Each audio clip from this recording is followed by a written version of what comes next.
I want to thank you guys for joining us today. I am so excited about another live session for the book Who Moved My Cheese. So, we are joined here with our sponsor for this evening, and we are going to give her a few minutes to introduce herself in just a few moments. But I just wanted to kind of give you guys a recap, talk to you about what we're doing here at VTeam. So, this book club is really designed for us to focus on self development. You know how you meet all these people networking, or you want your business to expand, but you're not doing any work on you. And so, this is what we're doing for this book club. So, this is my first time leading the book club, and I am really excited about it because it's challenged me to go deeper than just reading something and thinking that I can just apply it face value, but really taking some time to think about, how this is impacting me. What am I getting out of this story, and how can I use it in my business or my personal life? So, a little bit about me is I am Lachelle Atkins, also known as America's Supermom. I have been a part of V Team since I want to say maybe March or April. And just recently, will be taking on the role of vice president for the chapter that I'm in, which is the Big Ask that meets on Wednesdays at 1:30 Eastern Standard Time. So I'm happy to be a part of the group. What I do is I'm a podcast host. That's really my one of my first loves, along with being a lifestyle designer, and that is actually just a coach who helps you design the life that you desire. So my story starts where I was depressed for a period of 13 years, was hospitalized, and really was having problems trying to figure out what were my triggers, trying to break this cycle of what was going on. So, needless to say, after my third hospitalization, I was able to do some real deep inner work and create a strategy that helped me overcome depression and maintain a life depression free. So, that's really what led me to being a lifestyle designer, helping to empower other women to overcome their limiting beliefs and transform their mindset. In addition to that, I'm an author. Let me see, what else do I do? Do inspirational speaking. Had to think about it for a minute. Write for an online magazine, and my husband and I have 15 children. So that's where the America Supermom comes from. And right now we're doing e-learning with 8 of those children. So when you're thinking, I want to pull my hair out, and I'm trying to juggle my business and all this other stuff, just think about me and send a prayer up, okay? Because I need it. But at this time, I am going to turn it over to LaQuita Parks, who is our sponsor this evening. She's going to introduce herself before we get into our program. Hi, I'm so excited to be here. Again, my name is LaQuita Parks, and I am the owner and publisher of PaProVi Publishing Company. And PaProVi means pain, progress, victory, because without pain, there is no progress, and without progress, there is no victory. So, what we do is we simply help people take their story from a thought to a realization. And we give them a productive platform to do that because everybody has a story, but not everybody will share their story. And some people just don't know how to get started. They have a story, they don't like to write, they don't know how to write, they don't even have a clue as to how they want to string the words together enough to form a book. So we take that story idea and we hold their hand through the process. So I'm so excited to be here tonight to participate in this virtual book club. And this is my first time doing this. So I'm excited. I'm a reader. Not only am I a publisher, but I'm a reader also. I love reading. I love connecting with people. And I love teaching and developing and helping people to develop their story idea. I have a story myself too. A little bit about me. I was 4 years old. I went into the hospital to receive to get my tonsils removed, and I was given a shot of penicillin in my sciatic nerve by a nurse who was not even authorized to give shots. She jabbed me in the thigh with a needle, and it poisoned the bone in my leg. So 15 surgeries later, they told my mom I wouldn't walk again. They said that I would be crippled for the rest of my life. And I didn't walk for a while, but I had 15 surgeries, and I was diagnosed with lupus and RA and an abundance of things. So I don't know a day without pain. So 24/7, I'm in pain. And a lot of people, Lachelle, don't understand that when you say pain, they think, okay, well, I have pain. But a lot of people, if you just kind of grasp with me, and I know you suffer from depression, or you have a history of depression. When you think of pain, think of waking up in the morning at 7 a.m. and 7 o'clock, 8 o'clock, 9, 10, 11, 12, 1, 2, 3, 4, 5, 6, 7, 8, 9, 10, 11, 12, and back around to 7. Every single day, every single hour, 24 hours a day, wake up in the morning, go to bed at night in pain, with pain. That's my life. That's been my life for the last 46 years. But that doesn't stop me. That, in fact, that drives me to do those things that I want to do to help other people, because I can relate. Your story might be different from my story, but my compassion and the pain that I've been in helps me to relate, because through my pain, there's also been progress. And through my progress, you're looking at victory. So that's my why in a nutshell. That is amazing. So, this is just great, and just a great testimony for, the topic that we're going into today. So we started out where just a little bit again about this book club is that, we are trying to go beneath the surface. Who Moved My Cheese? It's a short read. I want to say it's only like 90 something pages. And so initially I thought, oh, yeah, Right. I'll knock this out in 1 or 2 sessions. But, it's when we really take the time to ask ourselves these questions, that's the problem. We do a lot of surface reading or surface conversations, with hiding behind masks and not really dealing with real issues. So the questions we have for tonight are diving a little deeper. So the format usually is the person who is the sponsor gets to answer the questions with me. So we kind of go back and forth sharing our thoughts over these questions. So I think it's really fun to be able to do it that way, because you're able to get to know one another, and it really helps us to dive in and really decide, where do we want to go from here.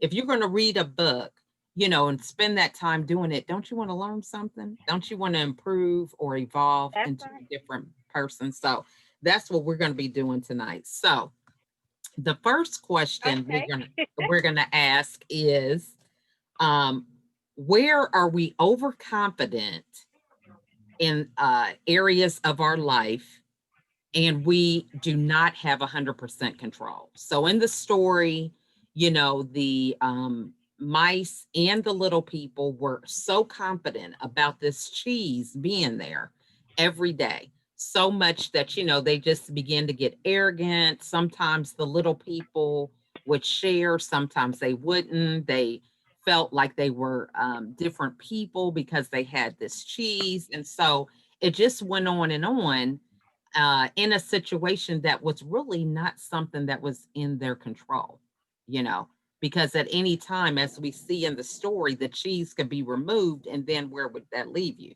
So the first question is, where are Right. we maybe overconfident, where we don't have 100% control in our own lives?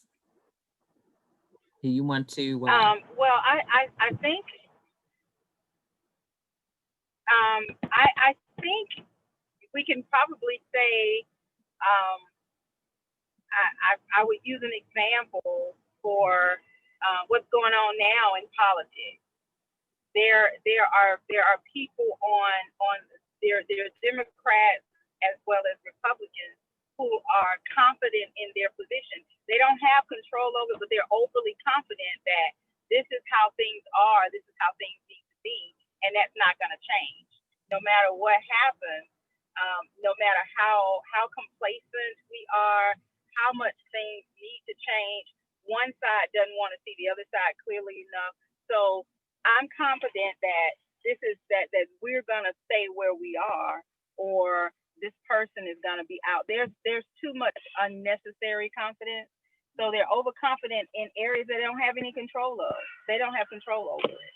Yeah, Um, that in the that's a in the book, what was in the book that was very what was interesting to me is, and it's so true with people. You have to get to a place where you're tired, where you're tired of being in the same old position. And the little people, one of the little persons got tired of being in the same position. So he had to give himself some self-talk, because at that point there was nobody else. He had to start building himself up, because his counterpart wasn't having it. And it would have been good for him if he would have stayed there with him. They would have, they would have been there forever. So sometimes when there isn't anybody else around that's going to help us get to that next level, we get to a point where we're tired of being, as my grandma used to say, sick and tired of being sick and tired. Then you start making some changes, and that's what happened with one of the little people.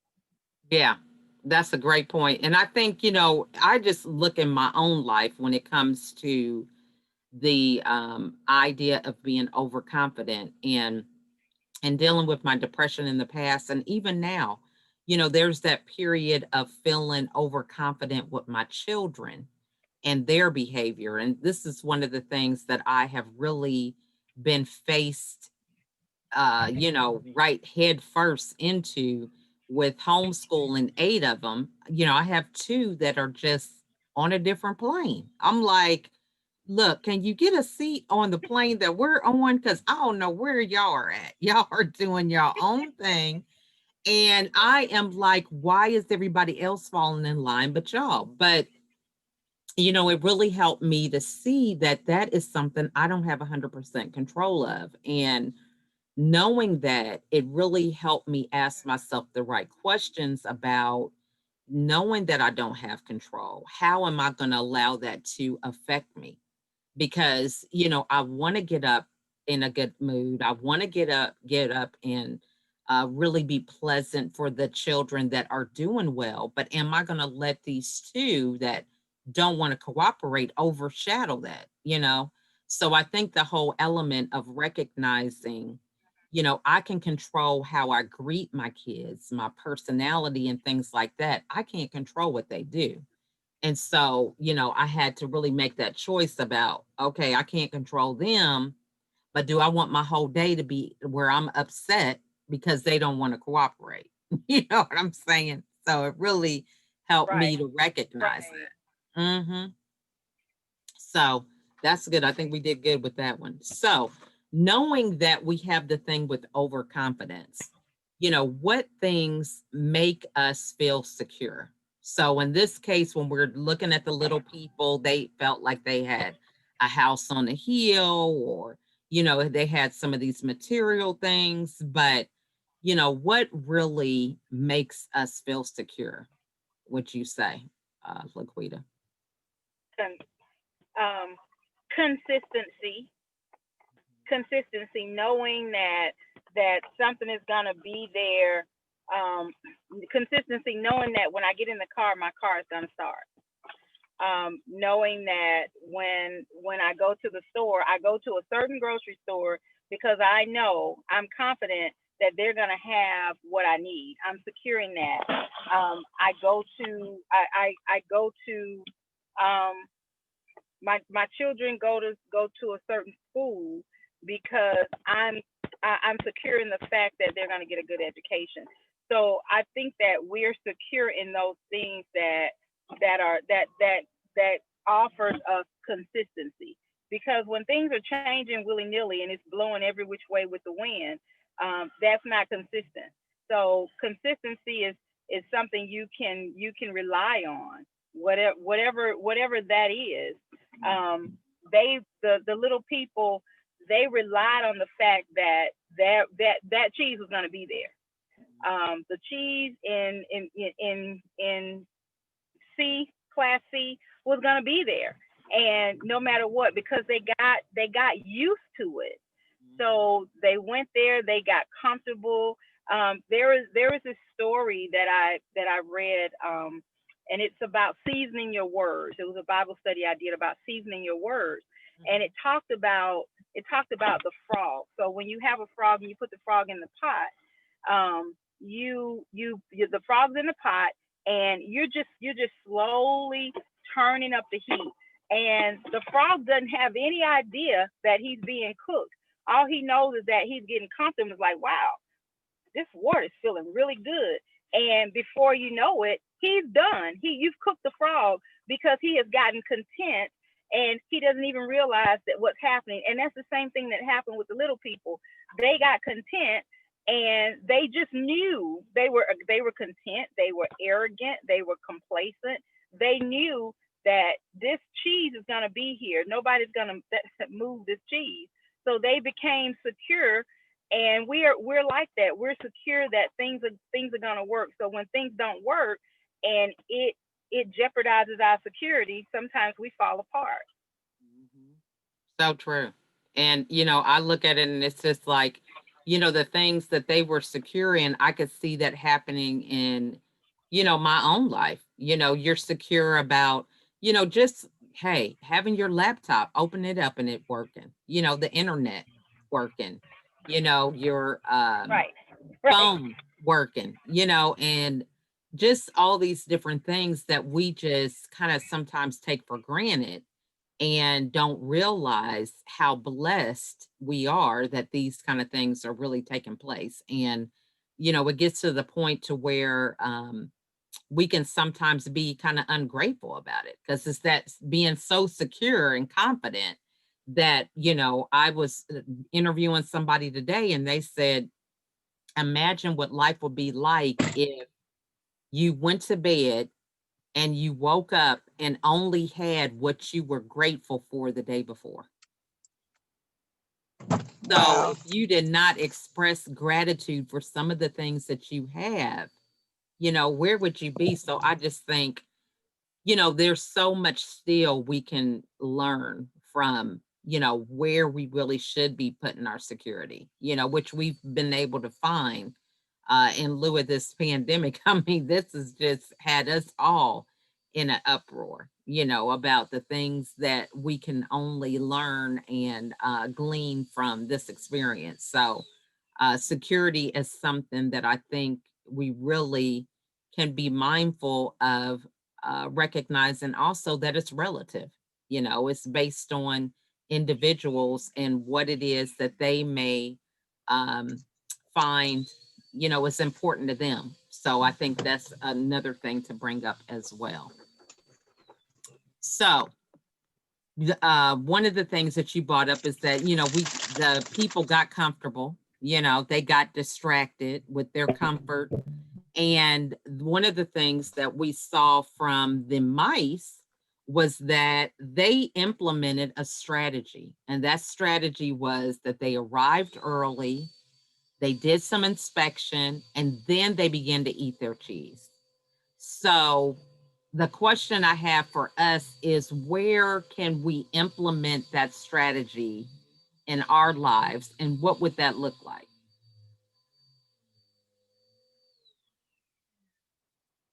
It looks like you're muted, LaQuita. I'm sorry. I am trying to get some light here, and it Oh, looks okay. like you froze. Are you there? Yeah, I can see you. Okay. I'm, I'm sorry. I apologize. I was Oh, no problem. outside. So what was your question? What areas can we implement the strategy of the mice? Right. Where Which is they to arrive. arrived early, they did some inspection, and then they began to eat the cheese. Okay. So for one, in organization. Mm. Being organized. Mm-hmm. That's one way, and that's a personal. Because a lot of times we have so much to do, and we end up over booking ourselves. Mm-hmm. So being simply organized, um, that's a good start. Being Mm-hmm. organized in whatever you need to do. It usually, I'm learning that it starts to flow better. Mm-hmm. So when I looking at the story and looking at the fact that they made the effort in the beginning, they got up, they got themselves together, and they worked hard to find the cheese, and then they found the cheese. And when they found the cheese, they were like, oh, we're in cheese heaven. So they stayed there. They they got excited. They, you know, they developed new strategies for eating the cheese. That was their job. It's like their job was to go to this spot every day and eat the cheese. So they became again complacent that it was going to always be there. So they got comfortable when they took for granted that the cheese was going to be there. So they decided, hey, you know what? We don't really have to work hard for this. And when the cheese was no longer there, they were like, oh, wow, what happened to the cheese? But acceptance had not hit yet, because they just figured, oh, well, what happened? Oh, somebody must have been cleaning up, so they had to move the cheese over to this side. So they're going to come back and bring the cheese back. And amazingly, it took a long time for one of them to realize that, hey, this cheese ain't coming back. And what I like about it is I like the fact that Stephen Johnson used mice and little people to tell this story, because I like when he said they took their shoes off, tied them around their neck, tied them in a knot and put them around their neck. And I thought that was really interesting, because he didn't say they took their shoes off and they put them over by the door, or they took their shoes off and they put them, they threw them around the room. To me, that's significant, because they put their shoes, in the story, he had them where they put their shoes where they would always know where to find those shoes. So to me, that says that in some point you always got to be ready. But they missed that, because they did this and they were not ready. Moving when they got to the point of, wow, I need cheese, they had become so complacent. One of them, both of them had, but one of them, then fear set in. And it was like, okay, you know what, I know the cheese isn't coming back, maybe I should do this. And then his other counterpart caused him to doubt, so the fear kicked in again. So being organized, um, being consistent, and staying ready. Somebody said, if you stay ready, you don't have to get ready. Isn't that the truth?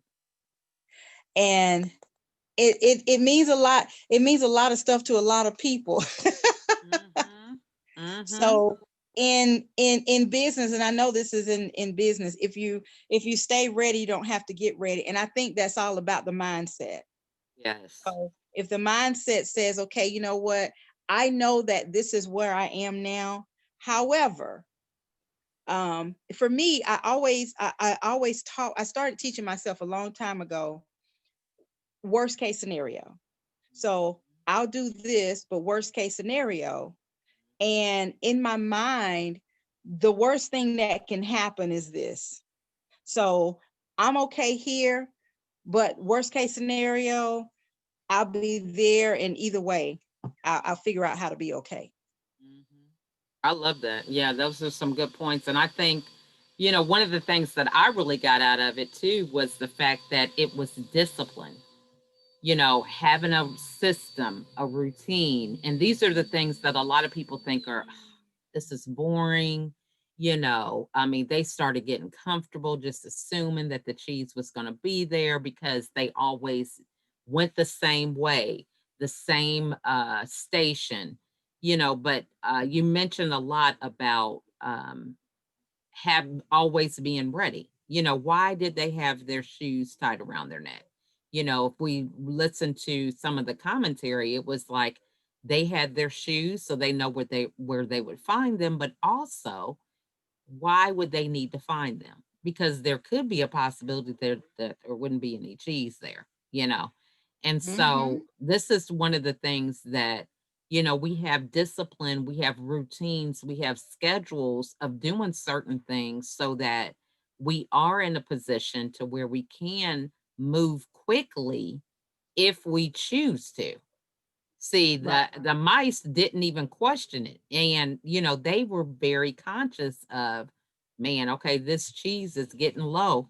It's getting lower every day, and they were able to take notice of that. But because they were ready, they just moved on to the next thing. It wasn't, I mean, we didn't hear any anguish over anything they did. They just put their shoes on and left, right? No complaining at all. They were like, oh, you know what? But hey, this cheap. Okay. Hey, bub. And the interesting thing with that is that there were the two mice. They didn't say, oh man, come on, don't go, or let's not go. There was no conversation. It None. was kind of like one went and the other went quickly. you know, Right. one is they both running, but one is running a little faster. It's like, okay, hey, let's go and see what's going on here. Right. And I noticed, and are we supposed to stop at a certain part? Because I went a little further Oh no, than. this is good. Keep going. Yeah, Okay. that was the last question. So yeah, go ahead. I noticed that in the story, um of the little people, he was like, he started making the writing on the wall. And in toward the end, he said, I hope that his counterpart would, he or Hall, would come back, would see the writing on the wall, and it would be a trail to lead him to where the cheese is, or where we are. And then he also thought, okay, you know what, he found, as he was going, he found little morsels. And he got to a place where he found big morsels, and instead of eating it, he put it in his pocket, and he said, okay, well, let me go back and help my friend. And his friend didn't want to hear it. He had gotten so complacent. He was like, I don't want to hear it, I'm just gonna stay here. But then he decided, okay, you know what, well, let me just go on. But what was really interesting to me is, when he started out, he had been so complacent for so long, he was weak. And as he started to go and find the cheese and go through the maze, he realized that, wow, I'm weak. I hadn't eaten, I'm fatigued, I'm scared, I'm weak. And he realized that, wow, while I'm sitting here, and sometimes we think we're sitting around resting, we're only just getting weak. Right. And the more you move, the more you remember and the healthier you can be. So he realized that, you know what, let me keep going. And to take it to a spiritual point, when as he was going, there were little nuggets, little pieces of cheese along the way. So he was able to pick up those little pieces and gnaw off of that, and he started to regain his strength. And I think God puts people in our path so that they can feed us and give us enough nourishment, so for us to get from point A to point B. And then by the time we get from point B to point C, we're a little stronger. We get from point C to point D, we're a little stronger. And by the time we get to K and get to Q and get to Z, we are fully grown. So you go from sipping on milk to eating the meat. So in this story, you can kind of apply biblical principles to it, and see where, you know what, the writing is really on the wall. Because if you follow the rules, if you follow the guidelines, then you'll get to the cheese, get to the big cheese. and their celebration, it was funny when he picked up a piece of cheese and he was like, let's hooray for the cheese. You Right. know, let's toast to the cheese. And then he didn't even know about all the good cheese there was. He only had you know, a limited amount of limited thinking of what this cheese was going to be. So, you know, I got some cheddar cheese and I got some, you know, maybe white cheddar, maybe he had some pepper jack, maybe some, but then, and he thought about, okay, this good cheese, but then he started seeing all this cheese and he was like, oh, wow, I didn't even know this cheese was there. So that says when we let go of the fear and move on past the idea, we got to get past the idea that somebody moved my cheese.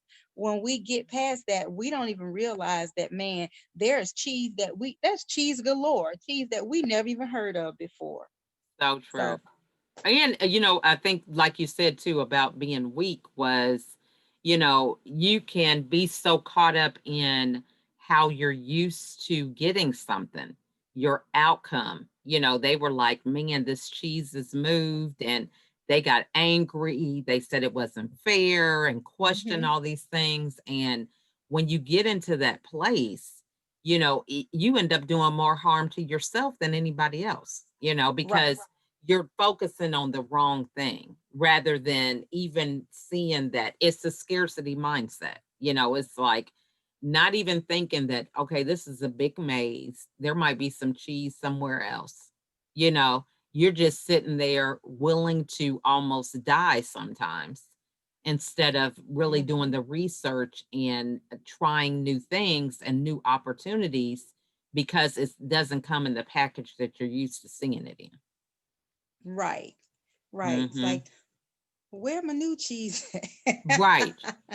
So true. You know, in the in when they wrapped up the story and they were talking to each other and they were saying, you know, the friends were catching up from years, you know, what had been going on in their lives, and they were saying, well, you know, which one are you? You know, which character are you?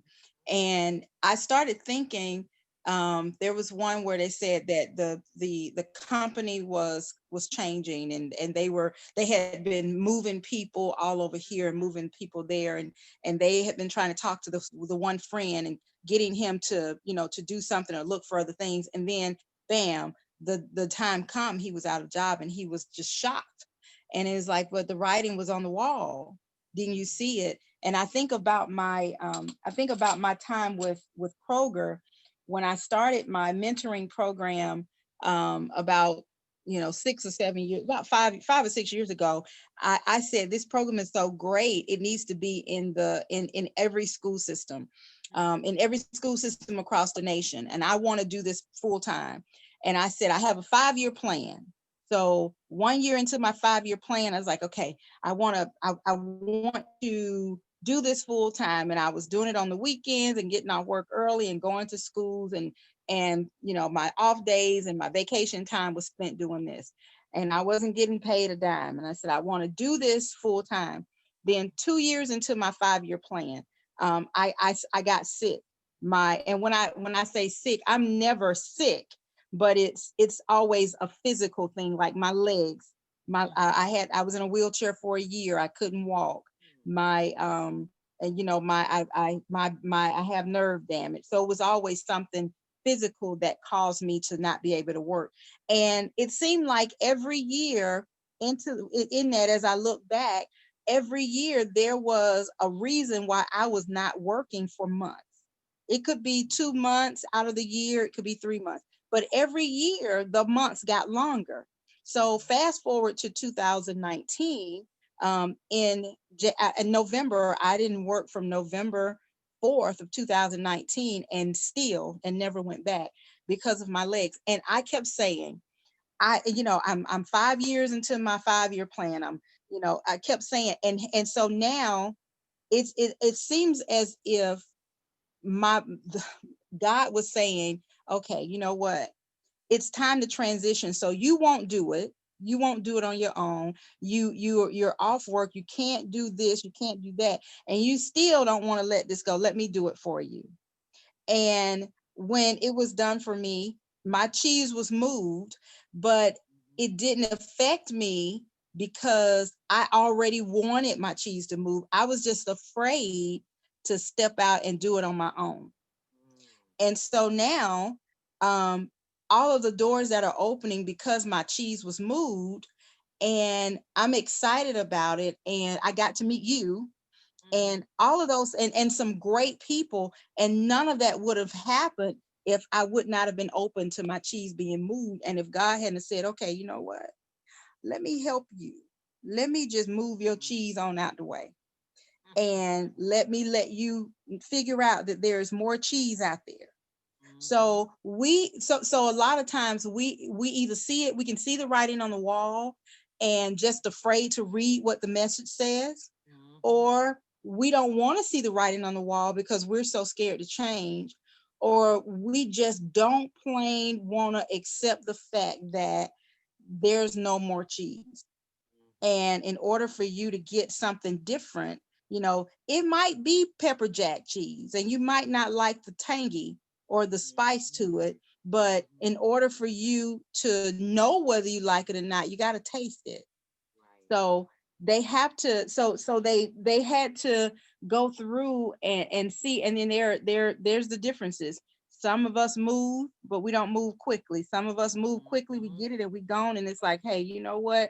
It's over. Some of us, it takes a while for us to get it. We have to teach ourselves the talk, and then some of us never get it. But I think the one who taught who festered in it for a while, and then he realized that no cheese is coming, I've got to do something different or I'm gonna die, or I've got to do something different. And he charted a path, and he made the mistakes, and he backtracked, and he went back, and he got afraid. And I think that's the one that learned the most.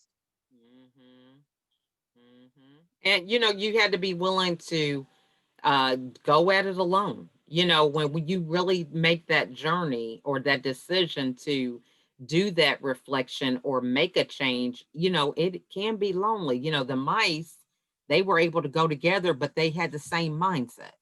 There Mm-hmm, wasn't no question. It was just, hey, we're out of here. Whereas, mm-hmm, you're going back and forth with these little people who had different things that they were motivated by or values or whatever. So it wasn't just that immediately one person did something and the other one followed. So those were mm-hmm. some good points. So this really was good.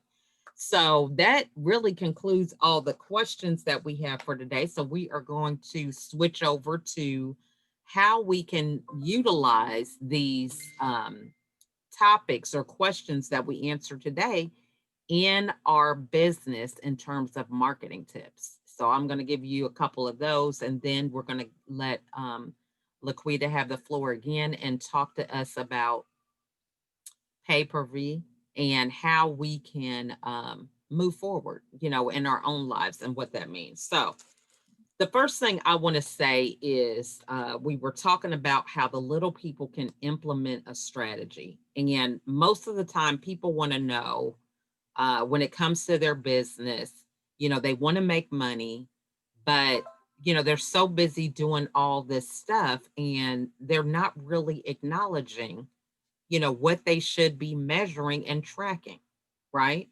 So one of the things with with the mice were they would arrive early, they would do some reflection, they would see, inspect and see how the cheese was, and then they would eat. So it's like they would do all their work first and then they would eat. Mm-hmm. And so this is something that we can apply to our own business. We need to be doing the work first, then we can enjoy the fruits of our labor. Mm-hmm. So sometimes people don't know what that work is.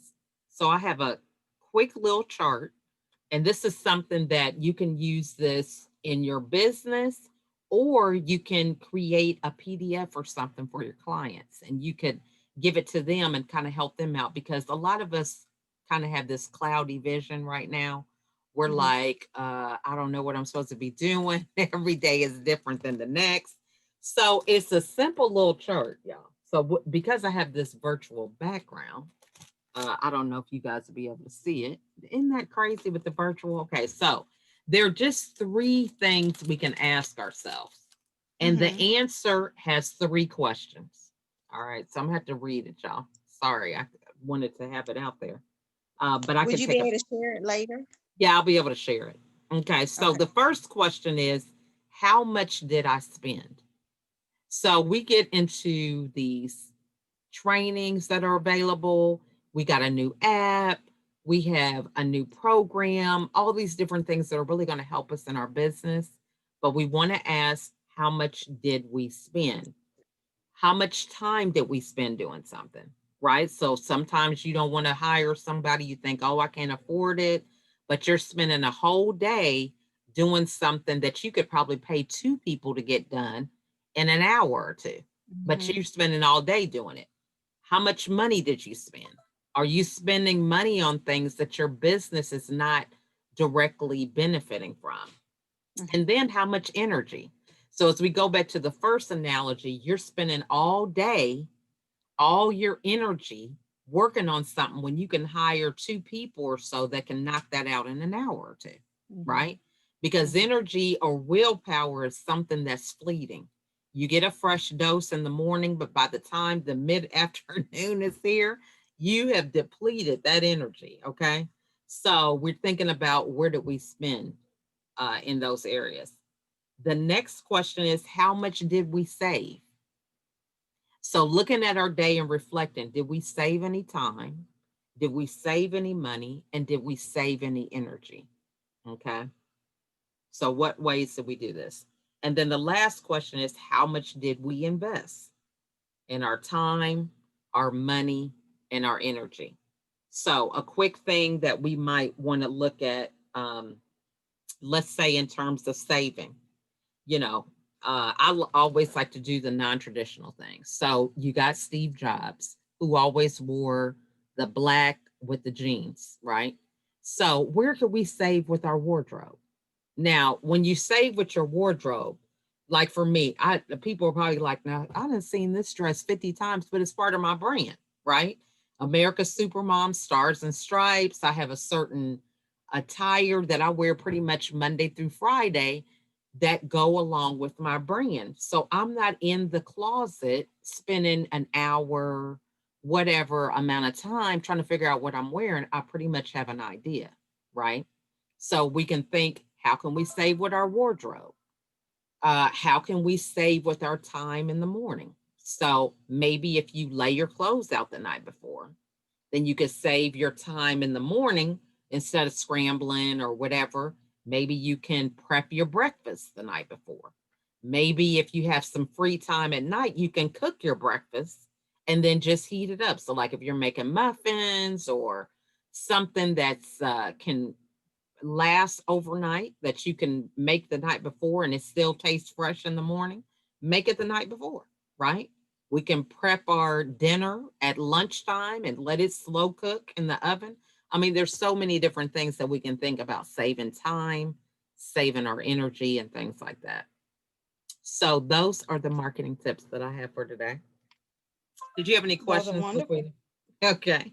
No, no, no, no. I'm taking notes. Awesome. Okay. So at this time, we're going to turn it over to LaQuita, and she can give us maybe her why, or a story about, something that's happened in her business that really kind of pushed the needle and gave her that sense of urgency to write her book, you know. It's because many of us may be at that point now. It's a great time as we reflect. I don't think we'll ever have this time, I don't know, in my lifetime again, where everything is just paused, everything was on hold, and that time to really reflect and not have that fear of missing out on anything. I mean, we weren't missing out on much because everybody was at home. So I don't know if we're going to have Right. that time again. So I'm going to turn it over to LaQuita, and she can share her insight. So so the pandemic has been frustrating. It has been and for a lot of people, it has been a time of anxiety. There have been an abundance of increased cases of depression, and I'm sure, Lachelle, you know that there have been so much loss. I personally have lost two uncles and a cousin and my step grandfather, and it's been difficult. So how do I heal? Writing. Writing gives you an opportunity to write out exactly how you feel without people interjecting. So I'm trying to pour out my heart to you. I need to talk about something that's going on with me. I need to talk about how frustrated I am. I need to talk about the pain that I've endured. I need to talk about the abuse that I've endured.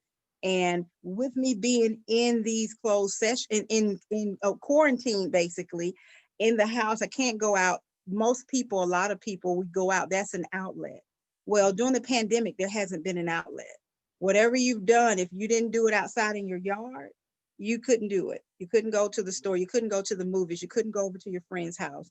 And doing virtual is okay, but we're human beings, and human beings need the touch of people. We need the feel of people. We need to hug. I'm that person. I'm a touchy feely person. So writing is therapy. So during the pandemic, I have encouraged a lot of people to write their story. I do a discovery call and we sit on the phone and we talk about their story. And I think it's important because when you have somebody to talk to, it begins the healing process. You start to get it out, and then we that's basically step one. What's your story? We talk about the story, and let's go to step two, putting it on paper. So let me offer, what I like to do is I offer a quick tip for somebody who's looking to get started. Number one, the very first thing that you have to do is you have to start telling your story. And how do you do that? So think about your life. So Lachelle, if you were writing a story and you called me and you wanted to write your story and you're asking, I don't know how to get started. How do I get started? I work backwards. So what I'm going to say to you is think about your life. First of all, what's your story about? And if it's about, say it's about some things that happened in your past that was very hurtful. First of all, the only way that you can start to heal from that is to get it out. I sometimes encourage people, if the person that they might want to talk about is still alive, number one, they have to already understand that what you're about to tell is your truth. That isn't the other person's truth.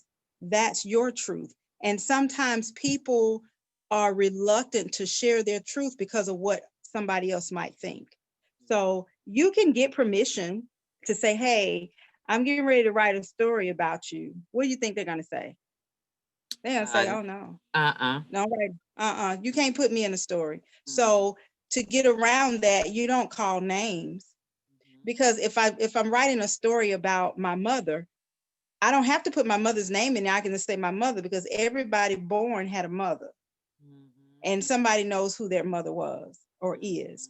But when you start, number one, understand that not everybody is going to receive your story. They're not going to be receptive to it, but that's your story. Write it anyway. But understand that there may be fallout. So I prepare them for what that might look like. I also prepare them for not to get a slander a lawsuit or a defamation of character lawsuit. You don't write names. You don't say, well, LaQuita did this to me, as LaQuita Parks, who lives in Florida, did this to me. You don't do that. You don't call names. Number three, look at your life. Think about your life, because a lot of people have a story, but they have no idea what to call it. Think about your life, and we don't even write a title yet. So think about your life. And if you were going to name the chapters of your life, if you were going to name the segments of your life, what would it be? My first chapter would probably be Trained by Pain. So that's going to be chapter one. My second chapter might be Loving Through the Process. So I'm going to write everything that I want to write about trained by pain. What does that mean? You know, my pain sometimes, I'm trained by my pain, because sometimes in the morning time I might get up out of the bed, or I might not be able to get up. My pain may say, okay, you know what? You have an appointment at 9 o'clock, but you're gonna have to get up at 6 o'clock and sit in the tub or sit in the shower. And yes, I have to sit in the shower for 45 minutes to get your body moving. Right. And then you can dry off. So whereas it's taking one person an hour to get ready, it might take me 3. So I'm trained by pain. So I write about that, and then I'll go to another segment of my life and name that. So I have my chapters, and then I write about my story, write everything that I want to write until I get tired, and then I go to the next chapter. And once I have 10 chapters, that's your book. You have your Now, book. now let me ask you this. What about the people that are like, well, let me add this, let me add that. How do you know when you're over, when you're done? So Because they keep on so adding, you So know? here's the thing. You want to you I suggest that people, and again, it depends on the type of book. If it's a children's book, you don't want a 10 chapter a children's book. So it Right. depends on the type of book. You want to write at least 10 chapters, but no more than 15, because you don't want a drawn out book. You don't want something that's boring and somebody's gonna be like, okay, they're dragging it out. And I always tell my clients that you can always have a part 2. Mhm. There can always be a volume 2. There can always be a book 2. There can be a book Mhm. 3, volume 1, 2, 3, 4, however many. You don't have to put everything in one book. There is no way you can put your whole life story in one book, because when you finish that book, you got another day of living. Right. And if you write from age, from when you were a baby to you 22 and you 51, you got 25 more years of living. Mhm. So you don't have to put everything in one book. So you want to make sure that it's a book that people want to read. Number one, a lot of people don't read. They will buy a book just to support you. Right. They're not going to read the book. A prime example, my son bought a book from a young lady who wrote a book, and I have a meeting with her tomorrow about as a matter well Thursday, and he called me today and he said, well, I bought her book. And I said, well, how is it? Is it good? And he said, I just wanted to support her. I said, oh, okay. He has no intentions of reading her book. Mhm. And I bought a book from a friend, and it's the book is so thick that I honestly bought it to support her, but I won't read it because it's too thick. Not that the content might not be really good, and I did read some of it, but I was just quite overwhelmed just trying to read the book. So those are the things you don't want. You don't want a book that's so thick that nobody will read it, Right. and you don't want one that's boring. So I think depending on what the book is, if it's a self-help book and you're trying to um, get it out in 15 chapters. Mhm. If it's a children's book, get it out in less than 30 pages. Mhm. And depending on it just depends on the type of book again. Mhm. um but those are some simple tips. Start with your chapters, think about your life from beginning to where you are now, and name your first 10 chapters. Then go back, and after you get your first 10 chapters, look at that, and then from those 10 chapters, what's the title of your book going to be? And then from there, after you do that, then you think about, who do I want to dedicate this book to? Mhm. And who do I want to write my forward? It should be somebody who knows me better than anybody. It doesn't have to be, it could be a good friend or a colleague, or somebody who knows you well. The person that did my forward, when he wrote the forward, I was blown away. I was like, wow, this is me. Mhm. So somebody who speaks of your character and who can compliment you. In my second book, Good Morning Friends, my sister did the forward, and when I read it, I had to read it 3 times, and I said, "Oh, she loves me." So we have to. So and then think about who you want to acknowledge. Do I want to acknowledge thank you, to my children who, were there for me and, care for me and support me, and, my spouse. And then I also tell people that everybody has that person who thought they wouldn't make it and wouldn't amount to anything. You want to acknowledge them, because a lot of times that person can be your drive. So I had somebody to tell me one day, after I did a few successful relationship communication coaching seminars. The first one she came to, she thought it was the best thing since wheat bread.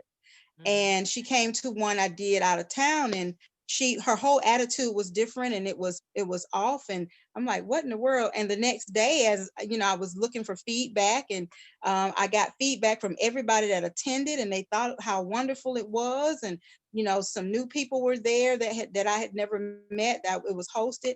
And when I asked her, she asked me, what qualifies you to teach somebody something about relationship communication? And it was, and that bothered me. And I found myself starting to ask questions and say, well, maybe and she said, well, just because you have a college degree doesn't mean that you can teach somebody something about communication. Just because you took a communication class doesn't.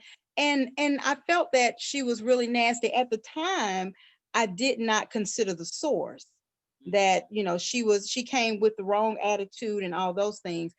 But I for years I spent my time trying to live up to that comment or outlive that comment, until I finally realized that that comment she made was a part of the key that pushed me to keep going. So there are sometimes people in our lives who we work hard just to prove them wrong. Even though you might feel like I don't have nothing to prove, but in that inner man inside your head, you hear that. That's why the world is as it is. We tell our children how beautiful they are, and they go out to daycare, and the little bad kid in the class tell them they got a big nose. They spend the rest of their life trying to get away from that big nose, even though mom and daddy for the first 5 years of their life kissed them up and told them how beautiful they were, and tell them every day. So So true. This has just been wonderful.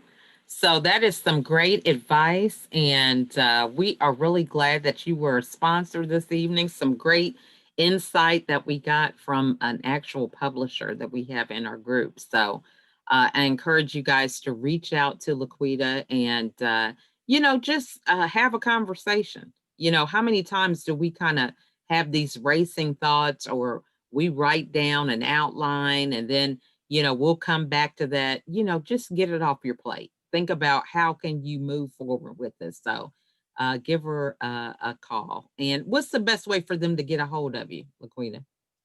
they can visit my website at www.PaProVipublishing.com, and that's PaProVi publishing.com. And they can also send me an email at www.PaProVipublishing@yahoo.com. Okay. All right. Well, you guys heard it there. So we just want to thank y'all for joining us. And I will be back next week for a live Facebook session, and we are going to be wrapping up this book. So, any questions you might have in the meantime, feel free to put them in the comments. And again, reach out to LaQuita, even if you just want to have a coaching call one on one with her, ways that you can use your story to help you move forward in your business. So, that is all we have for this evening. Want to thank you guys for joining us, and we'll see y'all next time. All Bye. right. Thank you. Bye-bye. Bye.